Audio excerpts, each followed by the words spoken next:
figure out who you are, don't apologize for who you are, and then become even greater than you naturally are at what you are. Once you understand that every time you lose is an opportunity for you to not only learn that lesson, but take it a +1 step past the lesson, you'll start to appreciate those lessons. So many people float down the river of life without ever even putting their paddles in the water, just hoping and praying and dreaming and wishing that they're going to end up somewhere good. Guys, that's not how life works. You know, you have paddles in your boat, you've just got to learn to use them. Humans do not transition to another level when they're comfortable with the level that they're on. The whole game's broken because everybody's too tied up into other people's opinions. I only care about my opinion of myself. And I care what my mom and wife and kids and the world think, just not as much as I care about the way I think about myself. I had a very important person in my life come to me and say, who's your hero? And I said, I don't know, I got to think about that. Give me a couple of weeks. I said, I thought about it. You know who it is? I said, it's me in 10 years. So I turned 25 10 years later. That same person comes to me and goes, so are you a hero? And I was like, not even close. She said, why? I said, because my hero is me at 35. So you see, every day, every week, every month, and every year of my life, my hero is always 10 years away. I'm never going to be my hero. I'm not going to attain that. I know I'm not. And that's just fine with me because that keeps me with somebody to keep on chasing. You want to be somebody who succeeds. You want to be somebody who builds something. You want to be somebody who people write books about one day. You are going to have to be okay with being bad for a long time. I'm telling you, I've been thinking, I've been making calls. That's what I'm asking you to do. What fuels you? The reason why you're so lazy is not because you don't have the ability. You're so lazy because your dream's so small. Measures. And the measure of a person's will is determined by what they are willing to do to ensure triumph over tragedy. The measure of a person's will is determined by what they are willing to do to ensure success over failure. The measure of a person's will is determined by what they are willing to do to ensure winning over losing. And see, right now, I'm choosing to fight for my academic future, and that's why I came to your office. I promise, when they see that your passion is pushing you with a purpose, they will give you every ounce of their being to assure you are successful because they know you're worth it. I just need you to never forget that you're worth it. Success is your baby. You just gotta birth it and then kick back and enjoy the fruits of your labor. But in the meantime, I need you to pull up your sleeves. I need you to tighten up your boxing gloves because you're right in the middle of a heavyweight boxing match. And life is trying to take your title, and your survival in this academic arena is at stake. It's moments like these where we separate the real from the fake. But when it's like you shake off any and every punch that life throws and fight back with a series of vicious headshots and body blows to overcome and achieve the victory. But believe you me, life will keep testing you. Believe you me, life will keep trying you. Believe you me, life will keep pushing you. Believe you me, life will keep trying to break you. I don't think y'all heard me. I said, believe you me, life will keep testing you. Believe you me, life will keep trying you. Believe you me, life will keep pushing you. Believe you me, life will keep trying to break you. Lock in with me. And always remember, you are unbreakable.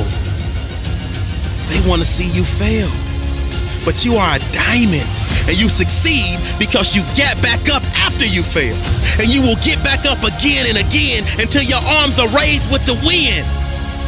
So I need you to speak positivity into existence and ignore your inner voice of resistance, because it's your resilience and persistence that will allow you to master your time management skills, that will allow you to break all of these huge assignments down into small pieces, that will allow you to group study with a winner circle, that will allow you to jump over any, and I mean any, academic hurdles.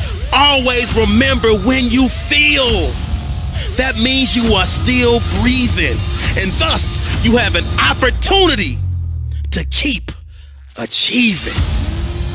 This is a great day to win. Than I ever had before. For me, it's like no brain left behind, right? Because I live with that identity for so long. And my message to people, whether it's on stage or on the podcast or anything, is that, you know, we are more than what we're demonstrating, that we've been sold this lie, that people are taught through school. Like when I do these demos and I on stage memorize 100 names and words and numbers forwards and backwards, and it appears effortlessly, I always tell people I don't do this to impress you. I do this to express to you what's really possible, because the truth is everyone can do this too, and so much more. We were taught a lie that somehow our intelligence, our potential, our learning, our memory somehow is fixed, or creativity is fixed, or thinking is fixed, like our shoe size. And what we've discovered more about brain science in the past 2 decades, we've discovered more than the previous 2,000 years. And what we know is that we're grossly underestimating our own capacity to be able to grow, to be able to contribute, to improve our intelligence and our influence and our impact. And I want to kind of pull the veil behind and just say, hey, this is about transcending. You know, this is about ending the trance that we're not good enough, you know, that we're not smart enough, that we're not this genius, and telling the truth. And the truth is, we're faster and we're smarter than we think.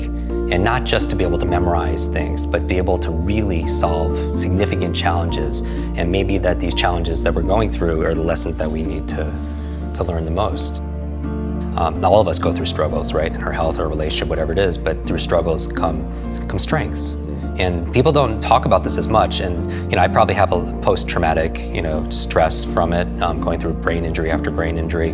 There's also post-traumatic growth, which you know, like as widely talked about, but there's some people that go through immense amount of trauma and difficulty and challenge, but they come out of it actually more empowered. They say to themselves that because of going through this, I found a new strength, I found my superpowers, I found a new meaning in my life, I found a new level of commitment, I found a strength, a mission, if you will.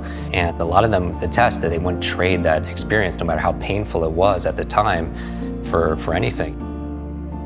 I realized what was stopping me was my own fear. It wasn't anything with my educational aspect. It was me thinking I couldn't do well in mathematics. And when I learned to remove that fear and think, I'm gonna do this no matter what's gonna happen. I may fail it, I may not fail it.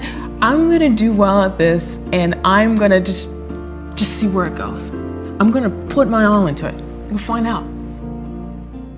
I'm motivated by fear. Steady study. So choose the tools, the tone that's going to help you the most. And to round off with, just remember this. Only as high as you reach can you grow. Only as far as you seek can you go. Only as deep as you can look can you see. And only as much as you can dream can you be. So reach high, reach far, go deep, and keep dreaming. My name's Geshov, and this is your motivation to study. Peace.